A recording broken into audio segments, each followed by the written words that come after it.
And we're coming to you live from the Billy C Studios in Lake George, New York. I'm Bill Calogero, and it's time for the Billy C Show. Good morning, good afternoon, good evening, whenever you're listening. Hope you're doing all right. Don't forget to check out Fight TV and download our app. That's right. You can watch this show on Fight TV along with a lot of other stuff. All you got to do is go to Fight. That's F-I-T-E, fight.tv/Billy C, and download our app today, and you'll be off and running. Yeah, you'll be off and running. Like I feel today after coming back from the dead, so to speak, earlier in the week. But today's show is being brought to us in part by Sal's Neighborhood Pizzeria and Italian Restaurant located on beautiful St. Simons Island, Georgia. Check out the website, www.salsneighborhoodpizzeria.com, or give my man a call, 912-268-2328, 912-268-2328, and find out why we brag about Sal's Italian cuisine. And don't forget, if you're in the Brunswick area listening to us on WGIG and you haven't checked out Sal's, what the hell are you waiting for? Get the address. It's on Frederica. Yeah, it's on Frederica over in St. Simons. Check it out on the website, salsneighborhoodpizzeria.com. Today's show is also being brought to us in part by Gawk Box. What is it? Check it out, man. You can get a lot of stuff for free, and you can help this show out. Visit our website, www.billycboxing.com, and click on the Gawk Box banner, which is on the left-hand side. And today's show, she's also being brought to us in part by the Turning Stone Resort and Casino and their next boxing event, which is Thursday night, another Golden Boy on ESPN event, Thursday night at the Turning Stone. I'm going to be ringside, and I hope you are too. Get yourself some tickets. Now, we didn't update the poster yet on the website. Why? Because we're doing some changes to the website. That's right. Stay tuned for that. But click the Turning Stone poster, fight poster that's up on the website. Not the current one. That will be up over the weekend. But you can get tickets. And drop me an email, billy@talkinboxing. It's TALKINBOXING.com. And, we'll hook up for the fight. I'd love to chat some boxing and all that happy stuff on April 20th. And finally, today's show is being brought to us in part by my book, Tom Molyneux, From Bondage, The Baddest Man on the Planet, is available right now where all great books are sold. And you can get a copy of my book by visiting barnesandnoble.com or amazon.com. It's that simple. What, you want a signed copy? Don't worry about it. I'll hook you up with that too. But you got to go to billycboxing.com and click on the book club section. A lot of stuff. We apologize for playing hooky earlier in the week, but I was like, I went 9.5 rounds with the Grim Reaper, but luckily I was able to come out on top. But the bottom line is this: a lot of stuff has happened. We got Andre Ward taking his panties off and finally agreeing to a deal to actually adhering to the deal he already had in place to fight Sergey Kovalev in a rematch. It's set for June 17th. We also got an update on the WBC concerning Chocolito in his last fight. We got a big fight this weekend. Unfortunately, we won't be doing a post-fight show because we got a bunch of stuff going on. But I got a lot of emails to read. I got some news to catch up on. But first, ladies and gentlemen, a guy, he wasn't sick the other day, but I tell you, I heard he got hit with a big monsoon type of weather down in the tropics, more commonly known as St. Simons Island. But boys and girls, ladies and gentlemen, children of all ages, please welcome New Jersey Boxing Hall of Famer, Guinness Book of World Record holder, a damn good restaurateur, and my main man, Sal Rocky Senecola. What's up, Sal? Good morning, Billy. How are you, pal?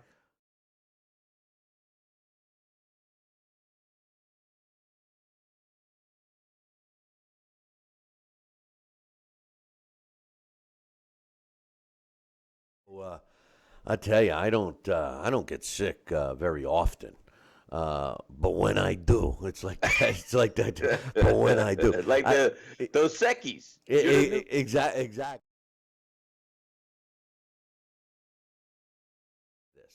Go ahead. In my whole life, and I just want to say this, and you and that mug, we've gotten so Big as much. my head. I've gotten so much.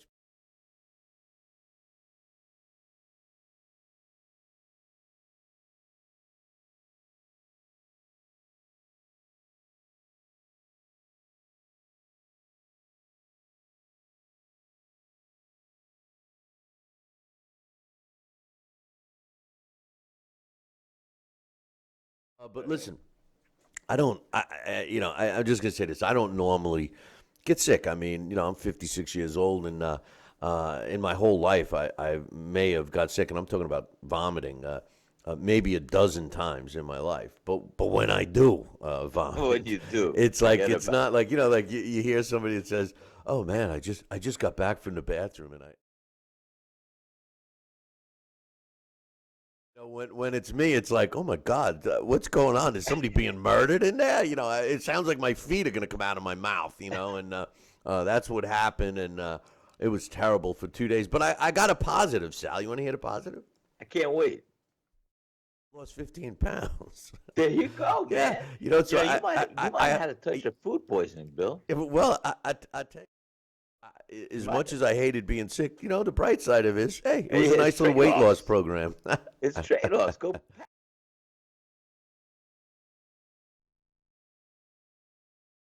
Hey, listen, I wanted to get Yeah. your thoughts. Uh, we got the official word earlier in the week about Ward and Kovalev finally agreeing, taking place on June 17th in Las Vegas. Do you think it's going to be the same kind of fight? Do you think we're going to see Ward running a little more? I mean, he was hurt in the first fight. He did go down in the first fight. He ended up winning a close fight, which I feel he lost, but that's my opinion. You could blame Kovalev for not keeping his foot on the gas pedal, but I know we got a lot of time to digest this and dissect it and break it down and everything else. But just initially, as the fight has been announced officially, how do you see it going? How do you see the rematch going? Well, whenever a fight.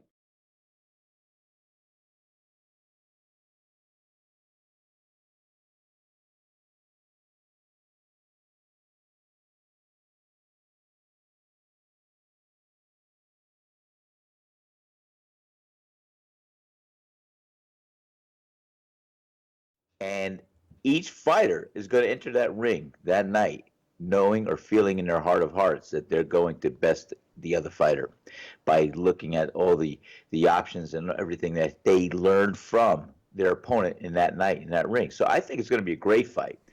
As you and I had that post fight, I thought Kovalev won that fight, and I thought that he also took his foot off the gas pedal. And I think that's one thing he's going to try to remember to be a little more relentless. And when you have a fighter hurt, if he has the opportunity to hurt Andre Ward again, you got. I didn't think the fight was going to go 5 rounds after the first 2, 3 rounds. I didn't think it was going to make it. But Andre Ward, to his credit, came back, he battled, he survived, and he won a lot of those middle rounds. And just by doing what he did, avoiding Kovalev and taking advantage of Kovalev going to sleep a little bit and outboxing him.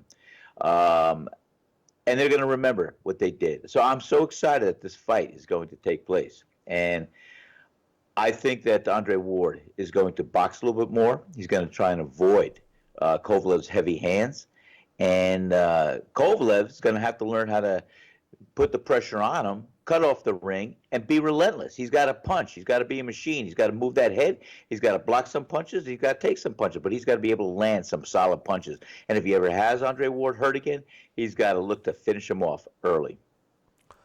I just want to apologize. We're still working out some bugs in the system, and one of the bugs is me because just getting familiar with some of this, and we missed. We got Sal's audio up, but Sal, sorry to say, but when we first introed you. People had to read your lips, so good thing you got big lips, my man. And Well, and a big mouth. So I'm they going to could. give your coffee mug lips. I got to do that. I'm going to finish that off later with my little Sharpie pen. I'm going to give you lips. I don't like, like that. Well, you know what? It's good stuff. Anyway, I got some quotes. Andre Ward. Well, let me start off by giving Kovalev's quotes because I've lost a lot of respect for Andre Ward. I really have. I don't I know know. you have. I don't know why he thinks he's so great all of a sudden. He was, but he's really. I mean, this guy has put himself in Floyd Mayweather class, and I'm not talking about talent because I mean you can make an argument there, but when I say in Floyd Mayweather's class, I'm talking about drawing power. And I don't mean the drawing power that Sal Senecola has by drawing, cartoon caricatures Sharpie. of me on his coffee mug, But I'm talking about drawing fannies in the seats. And we all know that Andre Ward can't draw flies to a garbage convention when it comes to fights. So, it's really irking me the way he acts. But check this out. Kovalev says, I'm glad to know that the rematch will happen. I really hope that Andre Ward will get into the ring for this rematch. Fans of boxing will see the real crusher, the one they've missed for the last couple of my fights. For me, this rematch is very important as no other bout in my entire career. Thanks a lot to the boxing fans who helped make it happen. Ward, true to his diva persona, what he's really become, he says, I'm going to keep it short and sweet. You got what you asked for. Now you have to see me on June 17th. This time, leave the excuses at home. I just want to know Wow. what excuses did Kovalev have about the fight, aside from us thinking that he didn't get the nod? I mean, what excuses? Just what you just said. I mean, I felt in my heart of hearts that he did win that fight. It wasn't a big landslide victory, but he did pull out what I thought was a victory. And yeah, I don't remember him making any excuses. He didn't have a hurt hand or cut or anything, did he? Or did I miss something? Was he? Did his ankle hurt? Did he hurt it? Broke a nose or what happened? What? Why he didn't sign right away? Yeah, I guess anyway. I don't. There's no excuses. I get these guys in a ring, and Andre Ward and Sergey Kovalev, and just let's get ready to rumble. Oh, was I allowed to say that? And and do it. Let your head fist do the talking. That's it. Sign, seal, and now deliver.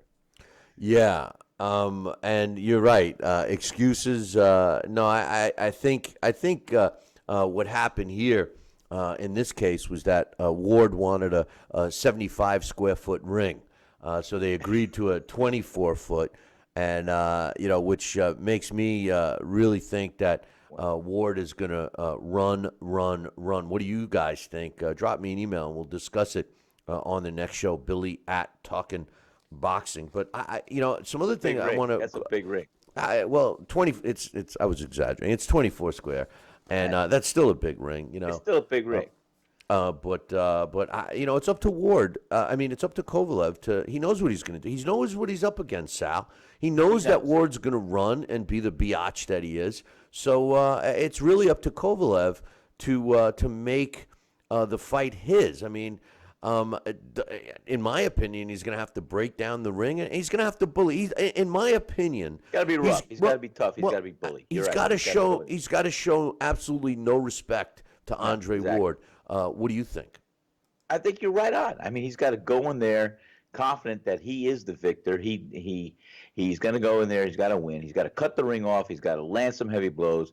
He's got to walk through and wade through and avoid some of those punches. And he's got to make sure that he is the aggressive fighter. And I think he's got to just be confident and know that he was going to have to fight Ward on his terms, not Ward's terms, because Ward will make you run, chase, cut off, and just tag you all night long with that jab and outside shots with the right hands and hooks and uppercuts. So I think that's what I'm saying. Both fighters are familiar with each other. Both fighters can review all the tapes. They can play all the movies in their minds, and both fighters are going to have to negate what they felt they lost on last time, and they're going to have to capitalize on what they did well in the last time as well. They learned, and now we're going to see hopefully a good fight. Yeah, Ward learned that he needs to run, run, run. I can't stand that style of boxing, and I don't want to hear from people that say, "Oh, well, that's the sweet science." No, no, it's not. It's not.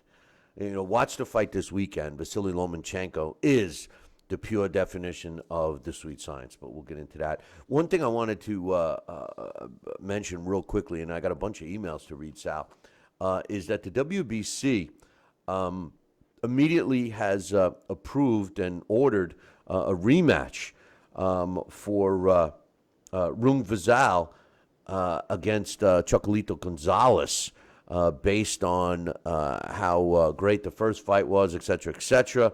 And he also ordered a Krudras versus Francisco Estrada fight, and the winners of both fights will be fighting each other. Yes, I think that that's a good move, but I don't think it helps the situation in terms of Chocolito being robbed of his place in history. Like I was very vocal the night of the fight when we did the post fight. I got sucked into the blood and the appearance, but when I went back and rewatched that fight two more times, each time I had Chocolito winning that fight by a slim margin. I mean, it was a close fight, but I had him winning the fight. I don't know what they should have done. It was pretty funny to see that the WBC used the headbutts as a reason of why they ordered the rematch. You would think that they could have said, "Hey, we're not going to recognize that. We feel that the referee was in error. That some of the headbutts were not unintentional. Some of them appeared to be intentional." I'm surprised they didn't go and possibly make that a no contest. What's your thoughts on that? Well, in a perfect world for Chocolito, it would have been a good call if it was a no contest and they'd have to re-fight the whole thing from scratch. But especially as deep and that going to the decision, there's no way they couldn't have done that.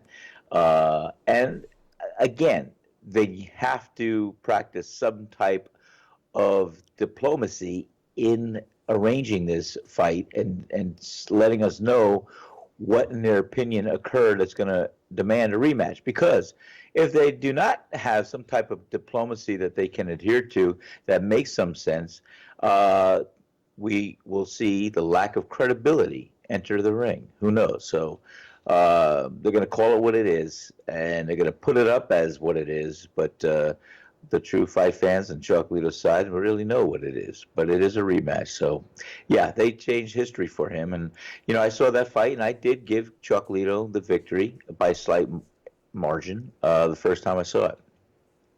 I think a lot of people did. Most people did. We got some emails. Jesse All says, right. "Hey, Billy C and Sal, the Antonio Rosco." Yeah, well, let me say, Usuna, Antonio Rosco. But anyway, he says the Antonio Rosco bout was a good win for Antonio, but I don't think he's ready for a Terrence Crawford bout. I would like to see him maybe against two of these opponents, Victor Postal, Burns versus Indigo, loser, O'Hara Davies or Troyansky. Are those legit bouts to see him in? If he's ready for the next level, I feel those are competitive for him. How do you fare him against those guys? How do you fare him versus those guys? I'd like to see him against Victor Postal. That would be a good fight. We haven't seen Postal. Ricky Burns is in a fight coming up, I believe this weekend or next. Yeah, I like those two, and I do think he's ready. I mean, this age of coddling has to stop. It just has to stop. So yeah, I think he's ready. He says, I feel Nacho Borenstein may not be the correct trainer for Chavez, since Nacho mostly trains young fighters and brings them up to contention status. Chavez is an inside fighter, and Nacho trains on movement and technique. Do you feel this is going to be a factor, or is he a trainer and should know how to train any boxer? I think Jesse makes a good point. But in my opinion, Sal, and I'm curious to hear yours, I think the definition of a good trainer, and I use this example all the time. I'm friends with Kevin Rooney, and Kevin Rooney was the perfect trainer for Mike Tyson when Mike Tyson was at his best. But the knock on Kevin Rooney was that he was a one-dimensional trainer and still is. I remember going to the gym in the Catskill and seeing him training the same style to every fighter that walked in that gym. You could be a tall, lanky fighter with long arms and a great hand speed, and he's got you doing the bob and weave like Mike Tyson. I think the definition of a good trainer, better than good trainer, is a trainer that can take a fighter's abilities, his natural abilities, and utilize them. If you have a fighter with a long reach, a lanky fighter, I mean, you want him to box and move. You got a short, stocky fighter that needs to get inside. Well, bob and weave and get inside. I mean, a trainer that trains everybody the same way, in my opinion, isn't a good trainer. What's your thoughts on that, Sal? Bill, you just hit it right on the head.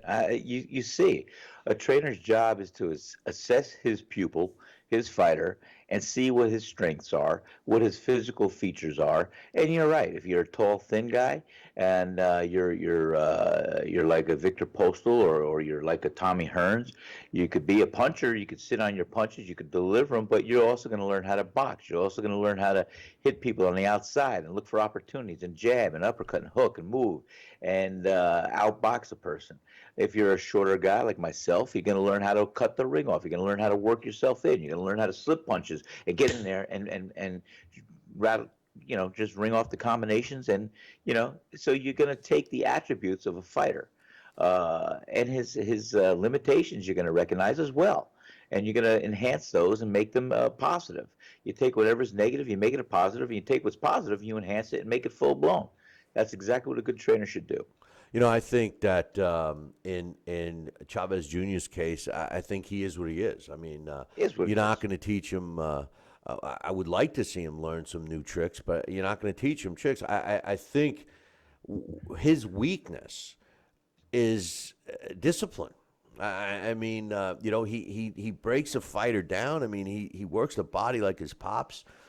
He can take a sledgehammer to the chin. I mean. Listen. I'm really looking forward. At first when they first announced it, I wasn't looking forward to Canelo Alvarez against Chavez Jr. at all. Like not even a little bit. I know. But now I am. Because I really think that Saul Canelo Alvarez has picked the wrong guy. And I'm not saying he's going to lose. I'm saying there's a good chance. Depending upon what the odds are, I think Chavez is a really good live underdog to throw a couple of bucks on because the truth of the matter is that it's not going to be an easy fight. I say it all the time. Canelo's weakness is Chavez's strength. He likes to stand in front of you before he throws punches, Canelo. And Chavez needs you to stand in front of him so he can break down your body. So I don't know. I think it's going to be a risky fight. Whether Nacho makes a difference or not, I don't know. But we'll see. He says, what's your thoughts on Eduardo Rocky Hernandez? He won last Saturday. Is he ready for upper fights in the top 25? Hernandez is a pretty decent fighter. He's 19 years old. He's undefeated at 22-0 with 3 knockouts. With 3 draws. Speaking about knockouts, he's got his last 15 fights. He knocked out his opponent all in a row. The computer has him ranked at number 20. His last 7 fights. So of his 25 pro fights, his last 7 have all been against very good opposition, in my opinion. His biggest win in my opinion, it took place last October against Victor Terrazas. He knocked him out. He teared his ass. He knocked him out in 2 rounds. The answer is yes. I think he's ready. I think he's ready to fight fighters in the top 20, let alone the top 25. He says, do you expect Matt Remillard to take boxing serious and climb back into semi-contention status? Listen, Matt Remillard always took boxing serious. I've always been a big fan of his. He made a stupid decision. He did his time for it. His loss on his record came when he got put in over his head. He was coddled a bit. I think that he needs to go back to the drawing board, so to speak. He got a big win in his comeback fight. I think he needs to step up his level of opposition, and I think we're going to see Matt Remillard get another title shot in a year or so. I like Matt Remillard. I think that it was a shame what happened to him, and the whole story was pretty bad, and his decision or what he and his buddy did was bad too. But hey, he did his time for it, and that's the end of that. But thanks for the email, Jesse. Sal, I got an interesting email from my man Willie. Willie, okay. Willie is the self-proclaimed our greatest Welsh fan. He gave me a heads up. The big fight that you and I are looking forward to, and I think most boxing fans are, even casual boxing fans are into this in fight the heavyweight because it's division? in the heavyweight division, right? Hey, I know what you're talking about. Anthony Joshua against Joshua. Vladimir Klitschko. The fight's been sold out. They added seats. They're going to have over 90,000 people at Wembley Stadium. Wow. They added over 10,000 seats. They got the city ready to accommodate, et cetera, et cetera. It was sold out very quickly.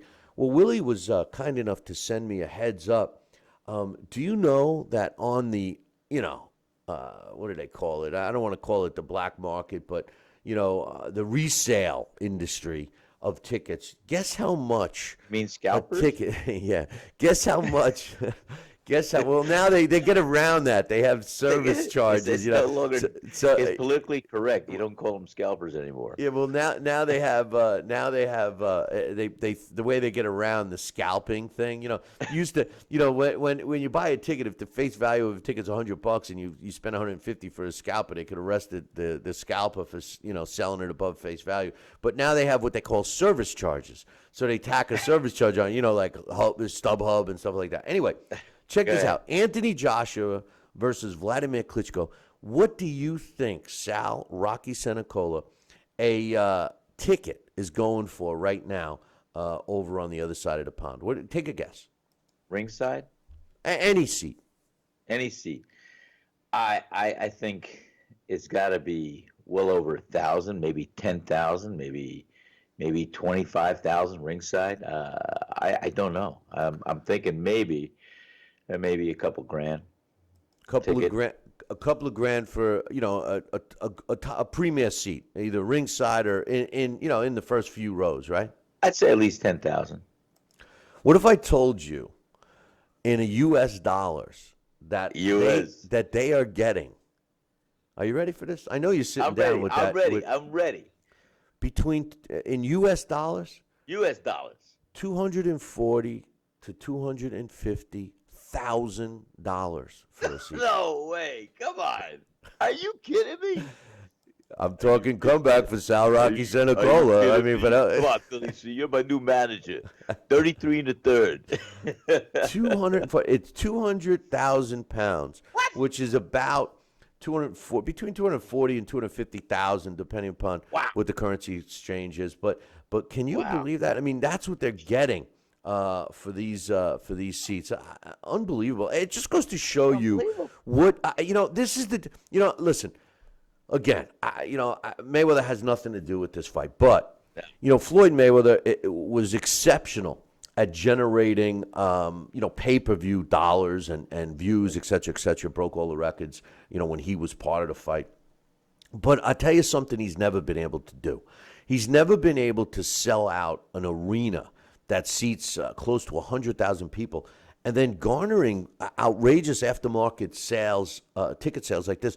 This goes to show you that, that whole European, and it's not just the Brits, the whole European fan base, they want to be live. They want to be ringside.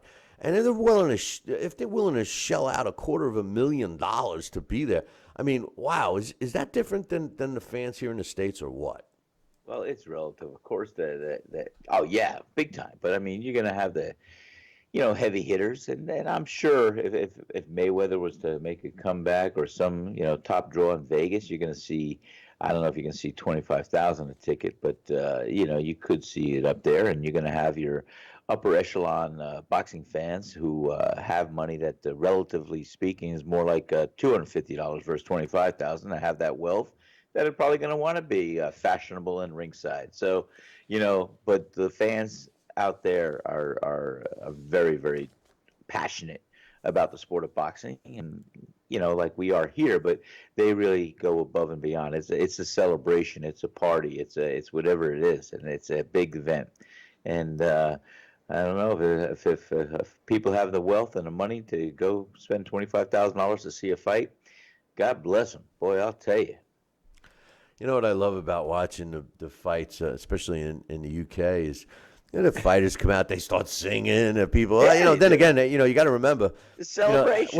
You got to remember. I'm donning the Sal, the new shirt she got. I just realized I'm looking at the camera feed. I'm like, oh, that's You right. see the I got new this. shirt I just did. But maybe I know a guy. Maybe I can get one. But the thing is they're always singing and having a good time. Maybe it has to do with the fact that they drink beers in bigger glasses than I your wasn't coffee gonna go mug. there, but I'm glad you opened up that can. No, but it big. You open up that can. Is it a beer bottle. can? Yeah, got it. Yeah, you're pretty funny. You a funny guy. So I love hey, funny when they're drinking their pints, so to pints. speak, in glasses that are bigger than your coffee mug, no wonder why they're singing and dancing and stuff. You know what I mean? And it's funny because I met a couple of guys yesterday at a pub, and one guy was from England. They were both from England, but one was from Wales originally, and that's all. And they said we're looking to get a pint. That's what they somebody in the States you go, yeah, I'm going to have a beer. And when you're in Europe, they're like, I'll take a pint. I'll have a pint. What do you got? But got some more emails. This one's from Joel. He says, with the official announcement that we're going to see Ward Kovalev 2 in Vegas, what's your early prediction and Sal's early prediction for this fight? He says, I feel Ward's going to win a close fight, but slightly wider decision than the scores the first time. He says, also, I just want to say that I really am enjoying the new format of the show. I know it hasn't been fully rolled out yet, but it's great seeing Dax and Sal's faces when they speak. Don't worry, BC. I almost enjoy seeing your face as much as Dax and Sal's. I really appreciate these new innovations to the show because it shows you still have a big passion for it. After 14 years, I can't thank you enough for giving the fans a great product. Well, I appreciate that, Joel. As usual, Joel is always very supportive of the things we do, and we got a lot of stuff. I told you guys that 2017 was going to welcome some big changes for us in the show here, and it's just taken some time to get a lot of bugs out. And as you know, and as Willie informs me every second he gets a chance, that we're still working on some sound glitches. I know some of the people are getting our sound in mono instead of stereo. Believe it or not, the TV networks like it in mono. Don't ask me why. But we are working on accommodating both, so bear with us. As far as early prediction on the fight, Sal, I'll ask you first. I'll let you go first, man. What do you think? What do you predict in Andre Ward, Sergey Kovalev, numero dos? I tell you, Bill, you're going to put me on a spot, and I'm going to tell you this. I would love to see Sergey Kovalev knock out, drop, and beat Andre Ward. And that's just what I would like to see. I'd want that to happen, and I want to see Kovalev become the victor. But my heart of hearts, right off the bat, first off, I think I see Andre Ward outboxing and outpointing and beating Kovalev. That's just what I'm saying. I don't know. I hope I'm wrong, but I see Andre Ward being the smarter, multidimensional fighter who learned a lot from that first encounter, and I think he's going. I hope I'm wrong. I want to be wrong, but I just see in my heart of hearts, I think Kovalev should have capitalized a little bit more his first time out, and I think Andre Ward is going to capitalize a little more on his first time out. Well, let's face it. Andre Ward is the more skilled boxer. I mean, whether you like him or not, he's the more skilled boxer. Mm-hmm. And, quite honestly, Ward's persona and his diva-ness, he doesn't give a rat's ass about anybody. No. And the truth of the matter is he thinks he's way above what he is. He's got this cockiness about him.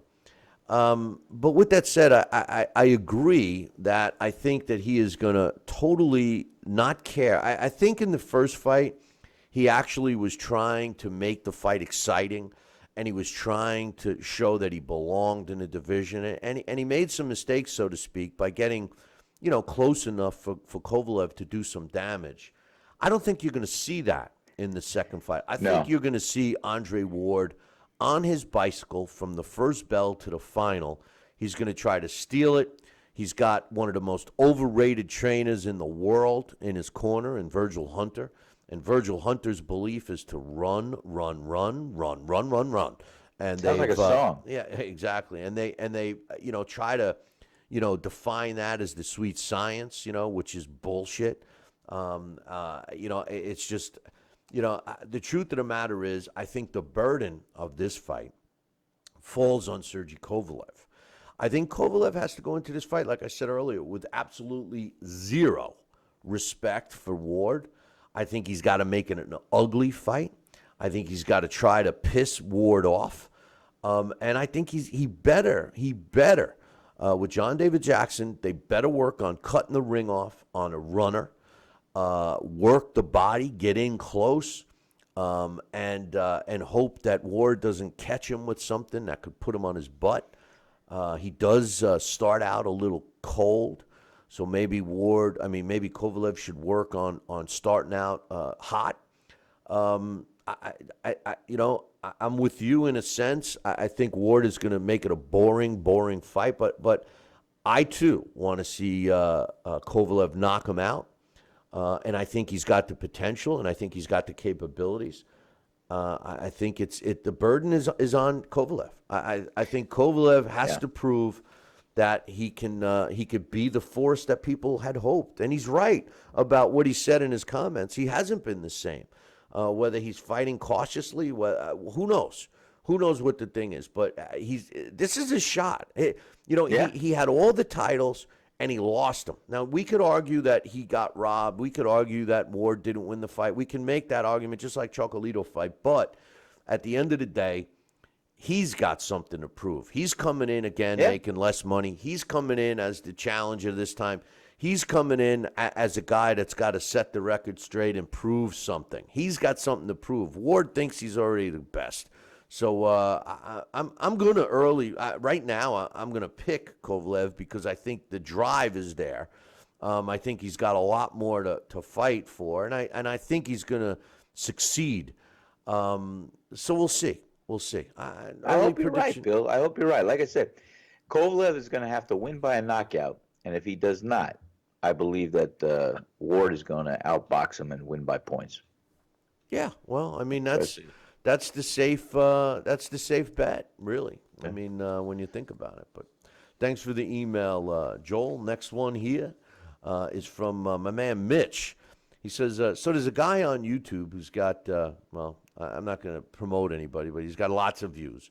And he says, like me, like you, he says, meaning me, he used to be a Ward fan. And he basically saying this, he's not going to buy Kovalev Ward 2. He's going to stream it illegally. And I don't promote that at all, but do what you got to do. He says, however, he's going to send Kovalev a check for $50. So Ward gets none of his money, and Kovalev gets more money, right? He says, he says, now, I know this sounds ridiculous. This is Mitch. He says, I know this sounds ridiculous.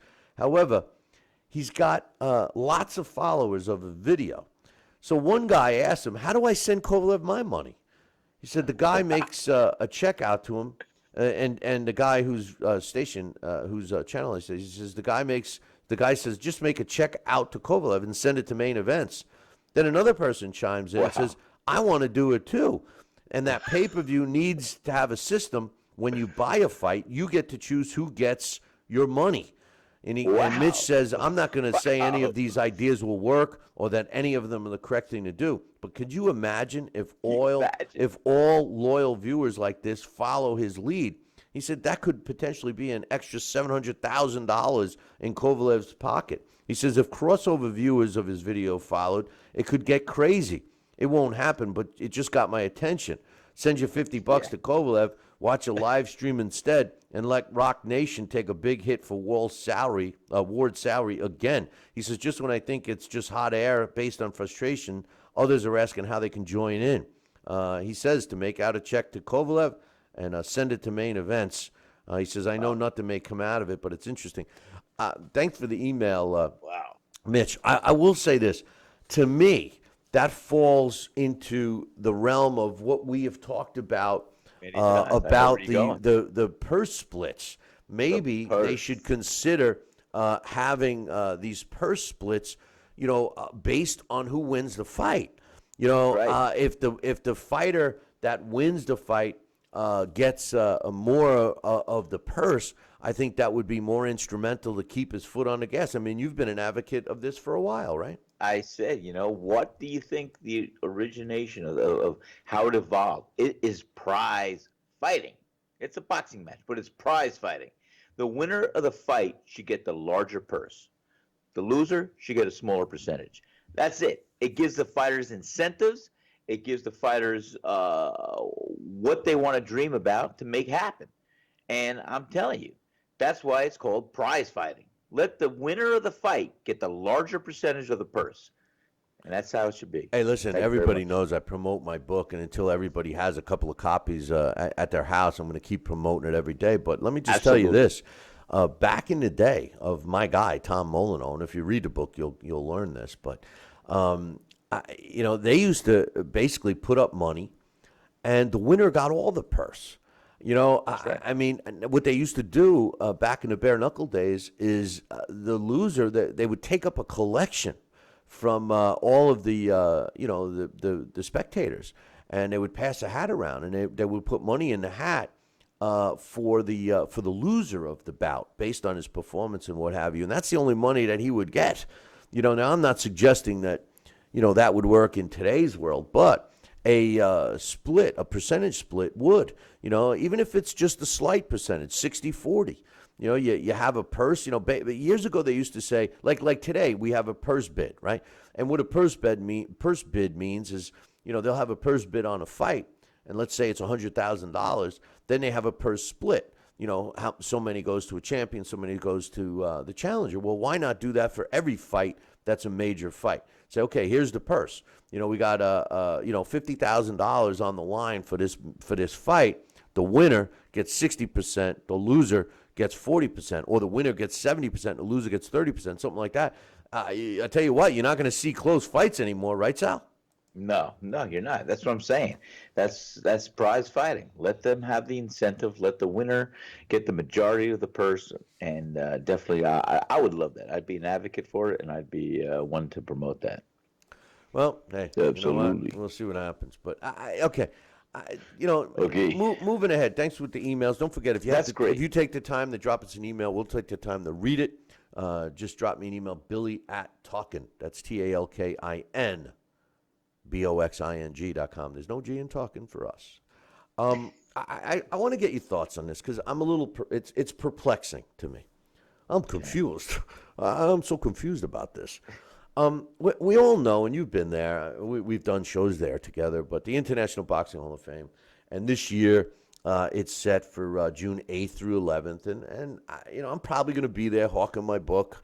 I'd like to join you up there. I'm gonna split a table with my publisher James Curl, and he's always got some great things to sell there in terms of new books and stuff that either he's written or some other people under his publishing firm. But and I'll probably be there at least for that day because that's my favorite day aside from the sausage and peppers.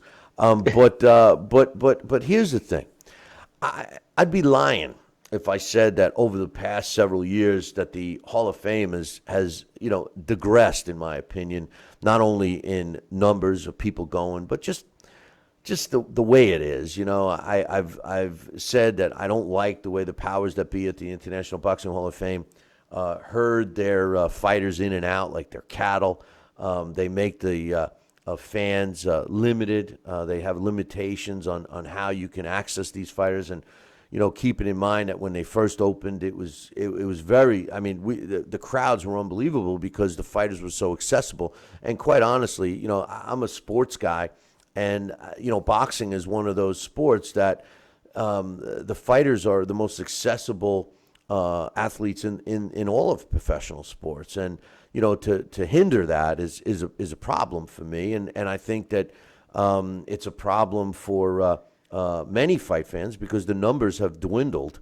You could make the argument that the fighters that are getting into the Hall of Fame have the quality of the fighters is diminished too because we just don't have the great fighters anymore. But Sal, I want to get your thoughts on this. It's almost comical, all right? So you might have to take a drink of your goblet of coffee there.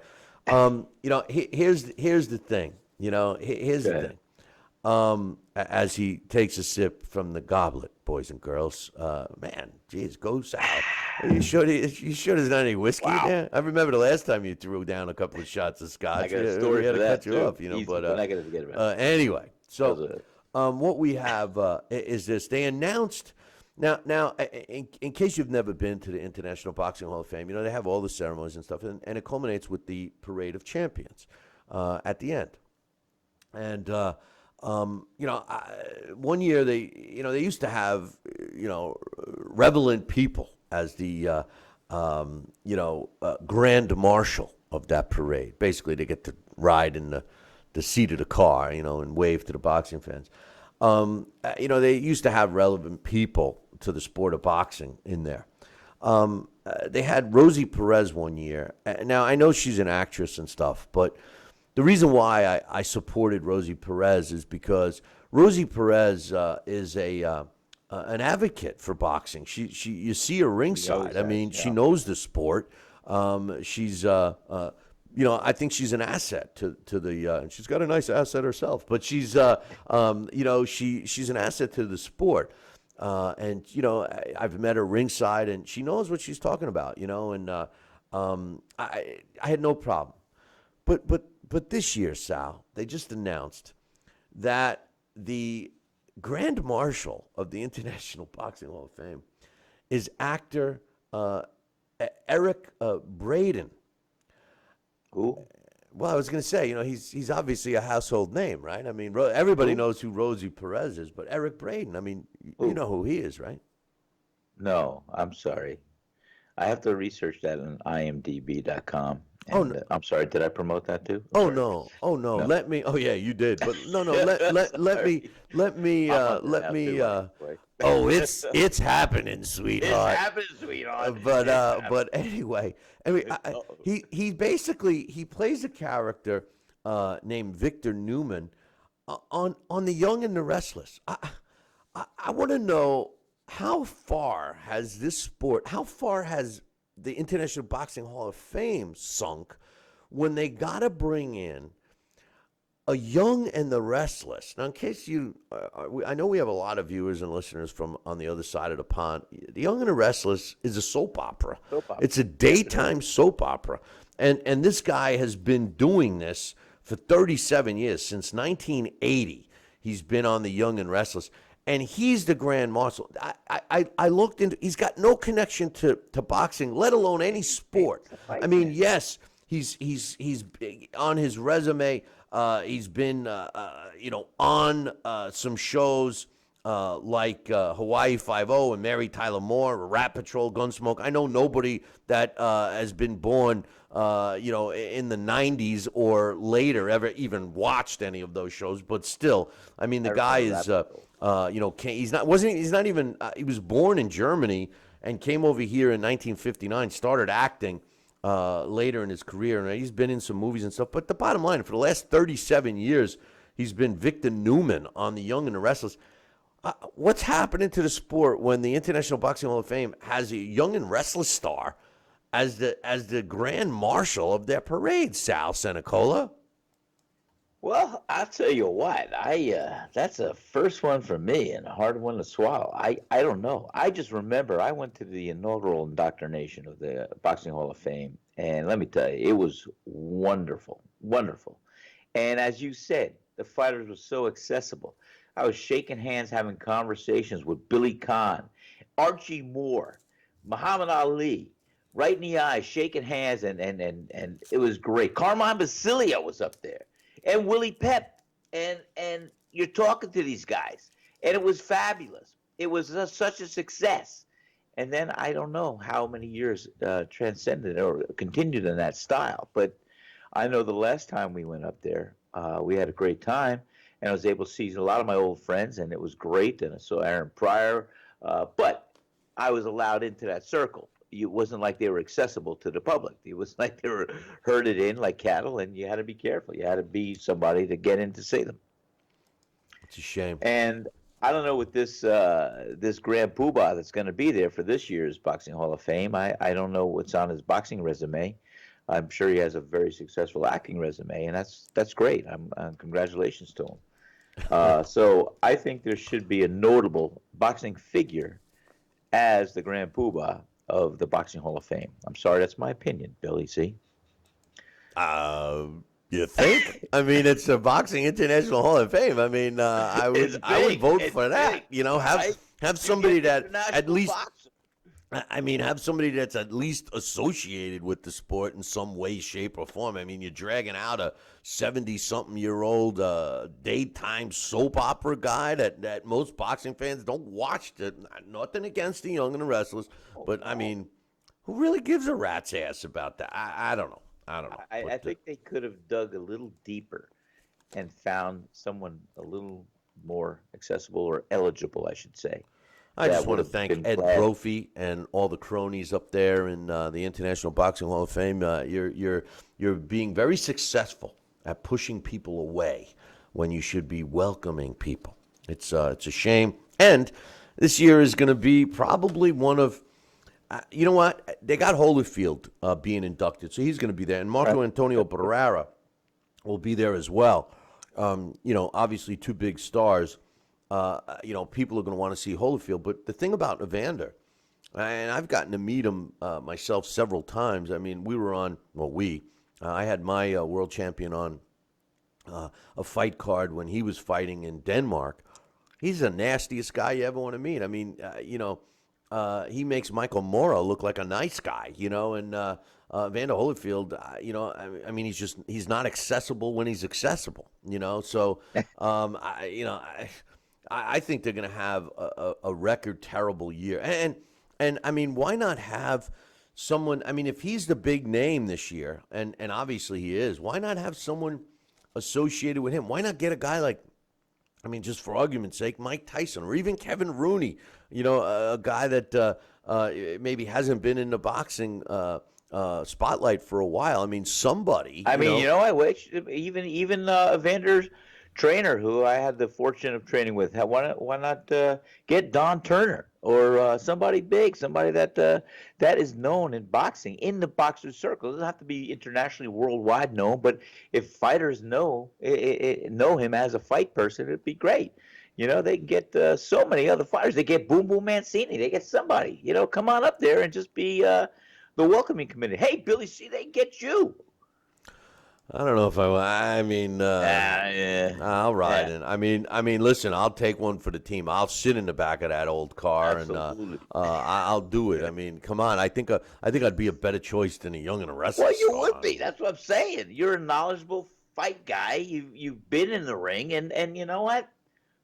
I think I would vote for you, Bill. I think you should be. All right. I'll send you the money. Okay. I'll send you the money for saying that. All right. I mean, come on. All right.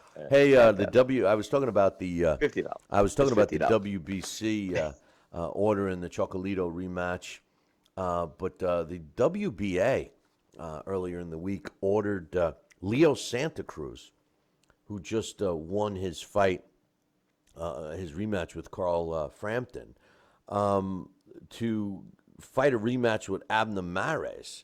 The fight is going to happen, so it was going to go to purse bid, and I think they've come up to a deal, or maybe it is going to go to purse bid. I don't know, but the WBA says that they're continuing to, reduce the titles in each division. I guess they don't include the real popular divisions like the heavyweight division because they still got a gazillion titles there in the middleweight division, even though I could have sworn that, Danny Jacobs and Triple G were combining that title. Now they have that title open, and Hassam Nadam is fighting for that. So I don't know. I think the WBA is a smokescreen as well. But Santa Cruz Mares 2 is set. How about this fight, Sal? It was announced, and it's going to be taking place in a couple of weeks. It was already announced, but you're going to be able to watch it on American TV. But Martin Murray, he was a title challenger in the middleweight division. He also fought in the super middleweight division. He's going back to the middleweight division. His record is 34 wins, 4 losses, and a draw. He's scheduled to fight Gabe Rosado April 22nd in Liverpool, and he feels that this is going to be a stepping stone fight for him to get back into the mix. I think this is going to be a really good fight. I think it's a good matchup between two styles. Gabe Rosado's a tough guy. People underestimate Gabe Rosado. If this kid didn't cut as much as he does, and doesn't swell as much as he does, he would be way more of a name that people would look at as a fighter. I think he's underrated, to tell you the truth, but I think that this is going to be a war between these two guys. What do you think? I think you're right on. I think it's going to be a good fight. Gabe Rosado's a tough guy, and they're taking calculated risks with this one. And I think we're in for a good fight. The fans are going to be seeing a good fight between these guys. Well, speaking about a fight, I don't know how good it's going to be, but it's been signed, sealed, and delivered. Manny Pacquiao will be fighting Jeff Horn July 2nd in Australia. Yes, Manny Pacquiao is going to make a boatload of cash. I don't know, man. I'm still not interested in it. I keep hearing more and more that Mayweather, Conor McGregor fights are going to be a done deal. That's going to happen in September. And, I saw that Dana White has said that terms have been agreed to. Dates and locations have been agreed to. And the only reason why they haven't announced it and signed papers is because Conor McGregor is expecting a child with his wife or girlfriend, whatever the hell she is. And I thought he was expecting his first boxing match. Yeah, man, yeah. I'm sick over the fight if it counts as a real fight.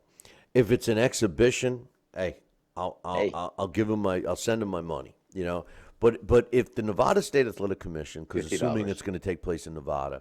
If the Nevada State Athletic Commission approves this fight, or any athletic commission for that matter, approves a fight between a pro debuter, and I don't give two you-know-whats about how successful Conor McGregor is in the MMA sport, because that's not boxing, but if they give a 49-0, a guy that will be a first ballot Hall of Famer, if they approve a fight between 49-0 Floyd Mayweather Jr.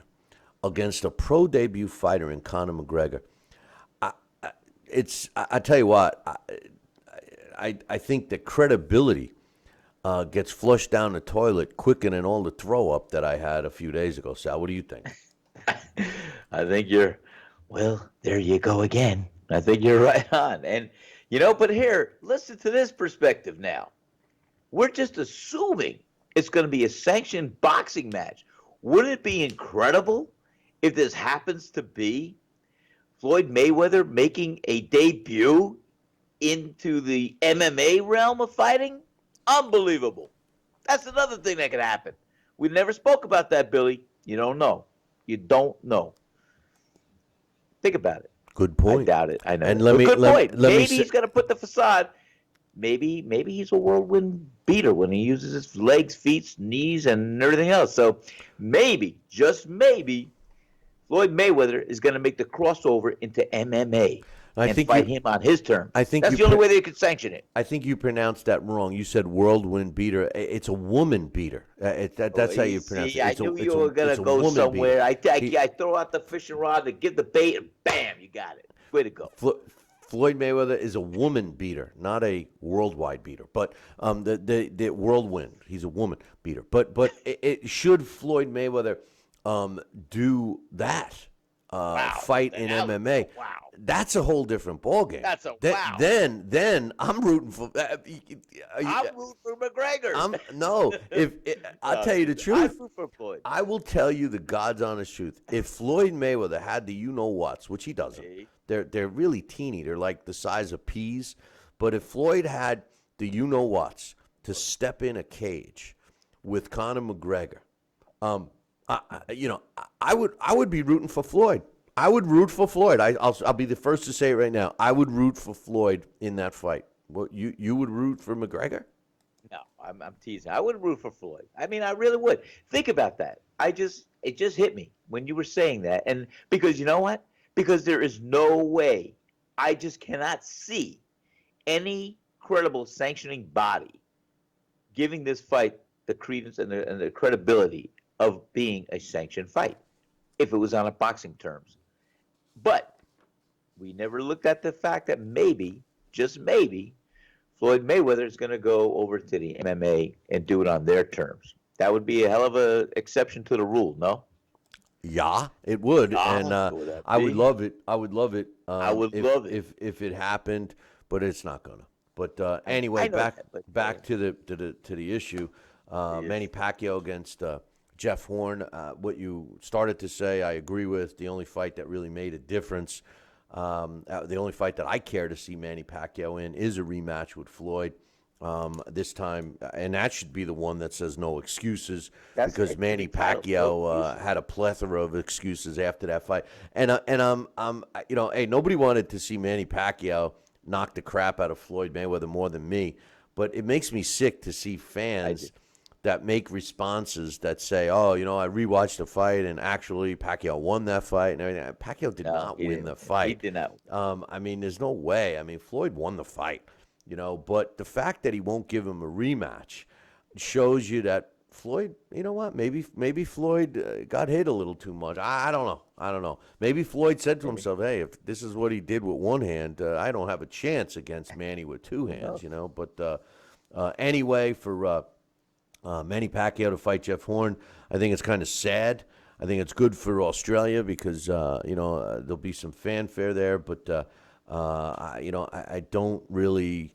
It's a lose-lose situation for Manny. The only thing that he gets out of this is a big check. Aside from that, I mean, he's not going to go up by beating Jeff Horn in the all-time great status, and he risks moving down should he lose. And he's no spring chicken. It's not like he's fighting every other month, Sal. No, it's exactly that. And as I said, the only fight I would ever want to really see is he fighting, Floyd Mayweather. That's it. That's the only fight. This guy's been to the mountain and back. He's done everything he can do. And, I don't know. I just don't see it. And but it is what it is. One thing I wanted to mention real quick before we talk about the big fights this weekend is Terrence Crawford is going to be taking on Felix Diaz in May. It's going to be taking place in New York.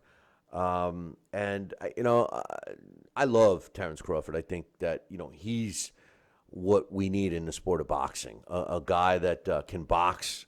He's not afraid to mix it up. He'll fight anybody that they put in front of him. He seems to be a reasonable guy. He's not too greedy, et cetera, et cetera.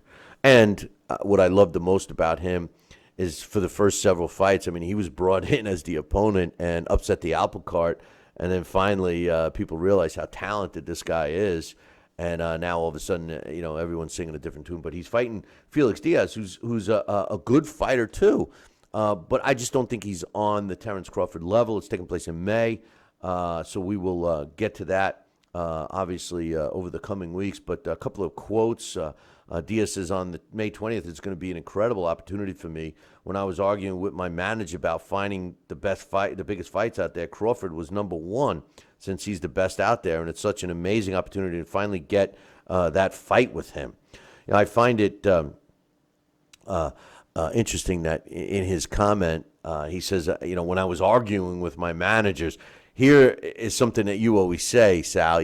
Here the fighter is arguing with his managers that he wants to fight the best out there, and the managers are advising him to take the weaker fights. I mean, at the end of the day, it's up to the fighter, right? Well, yes and no. I mean, yeah, fighters should be able to express who they want to fight, and because they have in their heart of hearts, they see, maybe themselves what they can capitalize on and beat an opponent who's a top contender on their level. But the managers, they're calculating, they're looking at longevity. They're looking, well, we could take this fight here, and you get by this guy, and then you go over here. It's leverage. It's traversing. I used to ski a lot, downhill racing, boom. Slalom, and sometimes you traverse. You go across the slope a little slower, so it's an enjoyable ride. But I don't know. I just use that analogy. I don't even know why I did that. I miss the snow. I think you need some more coffee. I think you need another sip of coffee. But I do. Crawford Hey, says it's going to be a fun it's night. empty. I'm really excited for this fight. I've been reading all the blogs. People have been sending me for the last few days telling me that this guy said I'm scared of him and I'm ducking him, etc. And everybody knows Terrence Crawford doesn't duck anybody. I'm real excited and happy that he got his chance to get this fight. I'm not a running boy. I'm not running. So here we are now, and that's everything I have to say. May 20th, let the better man win. Just another reason why I love Terrence Crawford. I mean, business is business, Business is and business, and he's saying that, and that's the way it should be, But well, it is. And he's a real deal. He's a good fighter. Great. this weekend, big fight for HBO, and maybe at the last minute we'll do a post fight. If I get enough people that email me over the next 20 hours or so that demand it, we'll do our best to do it. Billy at Talkin Boxing, TalkinBoxing.com. But Vasily Lomachenko, in my opinion, by the way, a couple of great articles up on BillyCBoxing.com posted over the last day or so, and one of them, my man Coach, wrote about Lomachenko and why he is, in his opinion, and mine too, the definition of the sweet science. And he points out all the reasons. Check it out. It's up on BillyCBoxing.com. Vasily Lomachenko is taking on Jason Sosha. It'll be on HBO. My question really is, does Jason Sosha have a chance in this fight? I guess the answer would be yes. Everybody's got a chance when the bell rings. But Lomachenko is such a different class of a fighter. This is a guy that, in my opinion, for all those people that think that what Andre Ward does and Floyd Mayweather does, and fighters of that type of style, where they're running and I say running, not getting hit is important in boxing, but you must be in a position to strike your opponent. What Floyd does and what Andre does at times, even though Andre didn't do it as much in his last fight with Kovalev, but they avoid the punch and they use their feet, but their feet carries them so far away from the action that they can't land a punch. And that's not the sweet science. The sweet science is to make your opponent miss, but you still be in position to hit him or her. Vasily Lomachenko does exactly that. You're standing in front of him, you can't hit him, and he's landing shots on you, on the head, on the body, and he's circling around. It's like, you're fighting three of him, This is what makes him so unique. And, if you never really looked at it that way, make sure you look at it that way this weekend when he fights on HBO. There's also a couple of other fights on that card I think we're going to get to see. But, Sal, what's your quick thoughts on Lomachenko versus Sosha? Well, like you just said, Lomachenko is a very, very special fighter, and he does exactly what you just said. He stays in a pocket. He avoids the punches. He's right there in position to counter and to land what he wants to. He steps out of the way. He does this. He's a complete fighter. He really is. I enjoy seeing his fights all the time, and I think it should be a good fight. And I think Lomachenko will definitely beat Sasha. So I think. Jason. So I think it's going to be an entertaining fight. I don't think it'll go to distance, but we'll see what happens. Yeah, well, hopefully we will, and We'll enjoy a couple good rounds. yeah, well, I think that he will I think Lomachenko is not going to let him go to distance either. No. I personally don't think so. I mean, I think Lomachenko is going to do what Lomachenko does. He's going to break him down.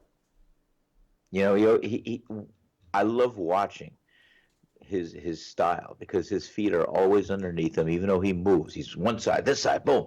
He's always in a position, and that's what's so unique about him. He really is a well-rounded fighter.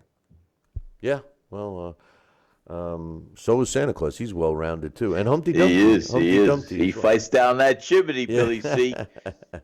A fight that I'm not really sure if we're going to get to see. I think we are, but the co-main event for the WBO World Cruiserweight title puts Alexander Usyk, who's 11-0, up against Michael Hunter. Now, Michael Hunter, he's only 12-0, but I mean, when you look at these two fighters, you say, well, they're evenly matched, even similar records and so on and so forth.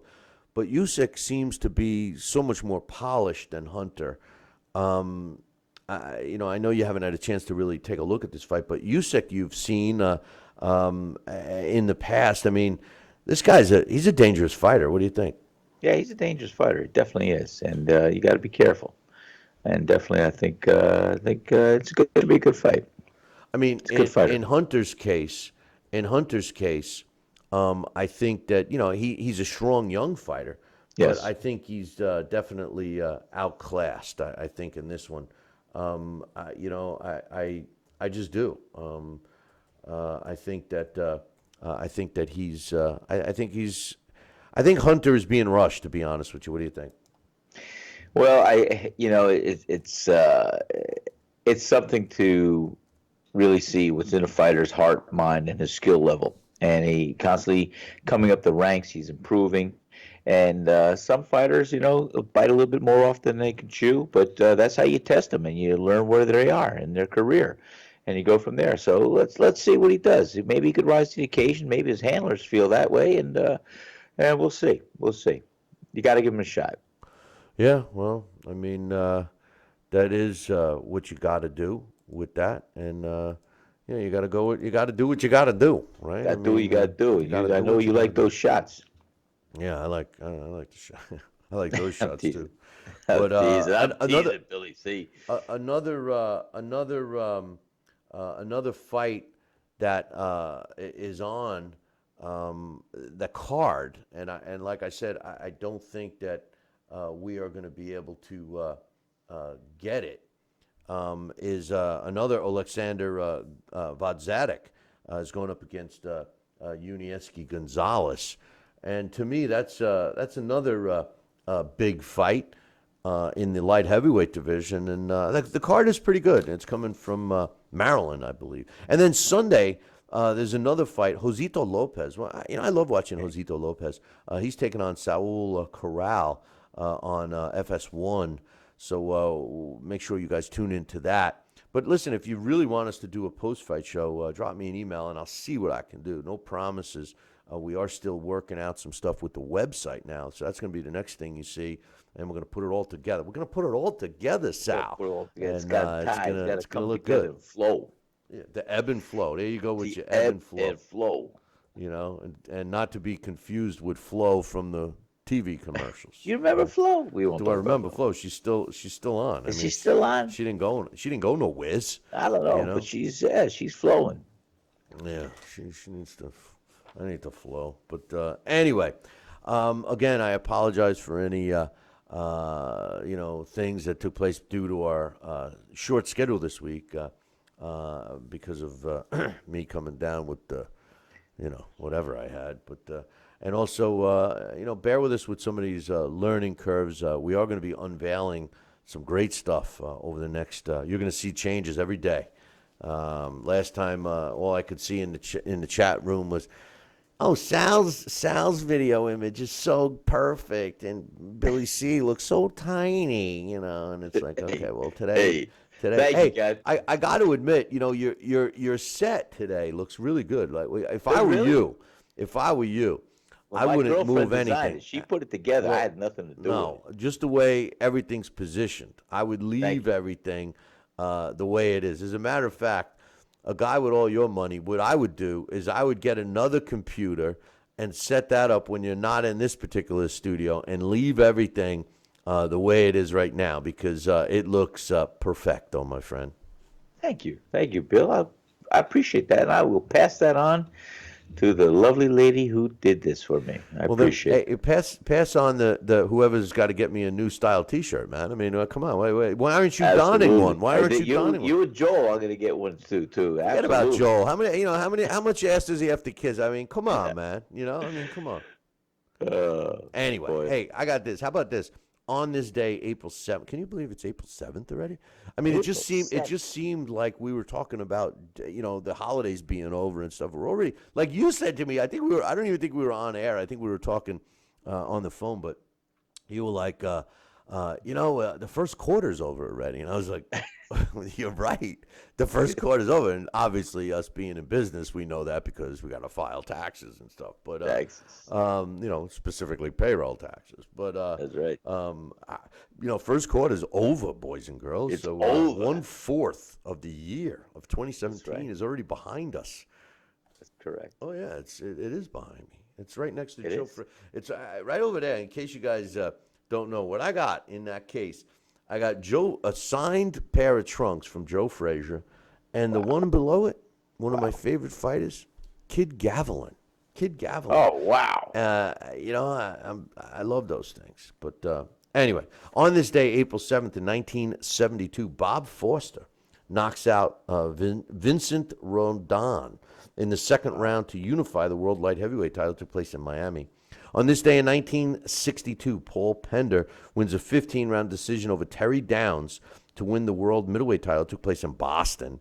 On this day in 1984, Richard Sandoval knocks out Jeff Chandler in the 15th round to win the WBA World Bantamweight title. It took place in Atlantic City, New Jersey.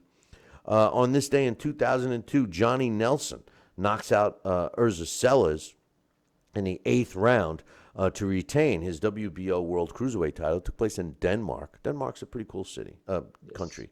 I was in Copenhagen, which was a cool city. On this day in 2001, Marco Antonio Barrera, a 2017 Hall of Famer, wins a 12-round decision, and this was a great fight, his first loss over Prince Nassim Hamed to win the vacant IBO World Featherweight title. It took place in Las Vegas. Hamed loses for the first time in his career, dropping to 35-1. Barrera, on the other hand, he improved to 53 wins and 3 losses. All of that took place on this day, April 7th.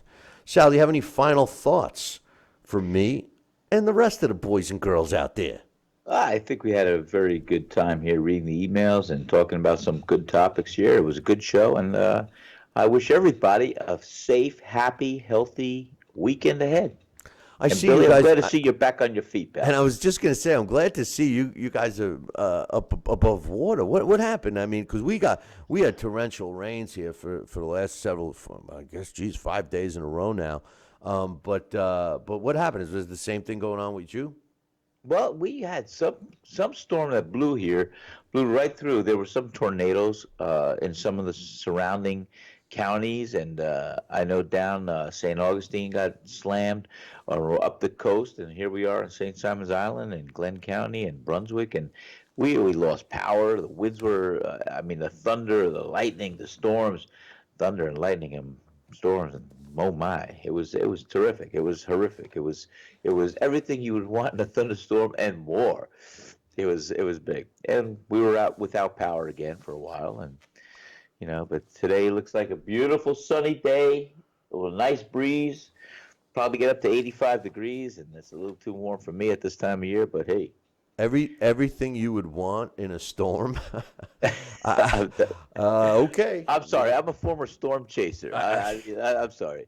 I used to go look for them down in the Well, Atlantic. now that you move down there, you don't have to chase them too far. Huh? No, they come. They come. Hey, guess what? Your years of chasing are over.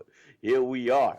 But St. Simon's is so unique, and I remember we were looking for houses here, and one of the questions I thought I'd ask the realtor was, When's the last time you got hit by a big hurricane? Oh, well, it was really over 100 years ago. And the way we're structured here, it's very hard for a storm to really hit us flush on the chin. And use the terminology I enjoyed. And I said, yeah, I'm somewhat of an actuary. I spent years in the life insurance business, and that means we're well overdue for a storm.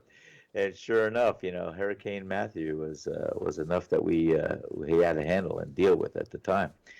And we've had a couple of tornadoes rip through here. But when you look on the coastline, and St. Simon's Island is you coming down, all of a sudden, boom, it cuts in like that. It's a barrier island, and a storm coming on has a hard time really reaching head on because it bounces off the coast a little bit and weakens a little bit.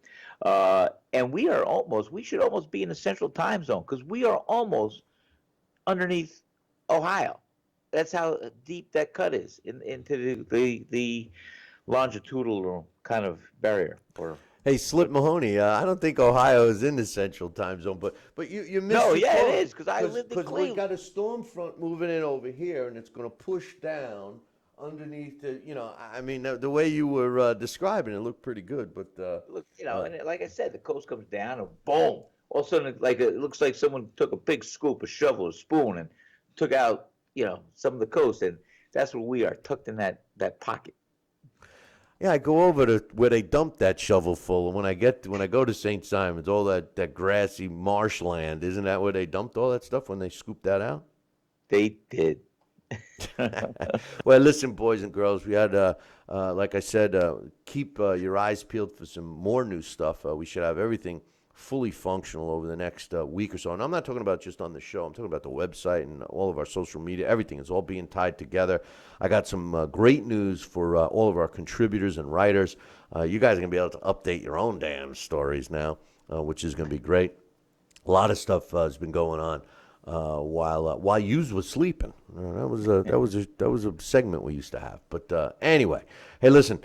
Again, if you really, really, really want a post-fight show after Lomachenko, drop me an email. If I get overwhelming requests, I will do it. I know there's a lot of you that just watch our post-fights, and if you're happen to be stumbling across this show, hey, now's your time to interact. And don't forget to check out Gawkbox up on the website because it's a tool that can get you some free stuff, especially if you like gaming and stuff like that, and some other things. Plus, it's a direct link to us. We teamed up with them, and there's ways of by you getting a product that you need, the